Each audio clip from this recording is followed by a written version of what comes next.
நீங்கள் படுக்கைக்கு செல்லும் போது ஆயத்துல் குர்சியை ஓதுங்கள். அவ்வாறு ஓதினால் உங்களுடன் பாதுகாவலராக வானவர் ஒருவர் இருந்து கொண்டே இருப்பார்.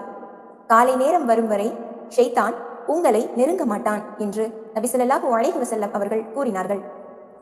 ஆயத்துல் குர்சியின் வாசகங்கள்: அல்லாஹு லா இலாஹ இல்லா ஹுவல் ஹய்யுல் கய்யூம் லா தஅஹுதுஹு சினத்தும் வலா நௌம் லஹு மா ஃபிஸ் ஸமாவாதி வமா ஃபில் அர்தி மன் ஸல்லதி யஷ்ஃபஉ இன்தஹு இல்லா பிஇذنஹு யஅலமு மா பைன ஐதீஹிம் வமா خلفهم ولا يحيطون بشيء من علمه إلا بما شاء وسع كرسيه السماوات والأرض ولا يعوده حفظهما وهو العلي العظيم.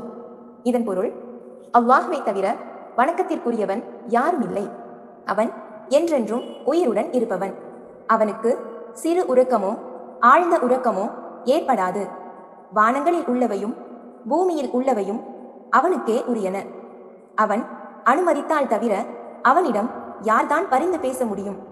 அவர்களுக்கு முன்னேயும் பின்னேயும் உள்ளதை அவன் அறிகிறான். அவன் அறிந்திருப்பவற்றில் எதையும் அவர்களால் அறிய முடியாது, அவன் நாடியதை தவிர. அவனது இருக்கை வானங்களையும் பூமியையும் உள்ளடக்கும். அவ்விரண்டையும் காப்பது அவனுக்கு சிரமமானதன்று. அவன் உயர்ந்தவன், மகத்துவமிக்கவன்.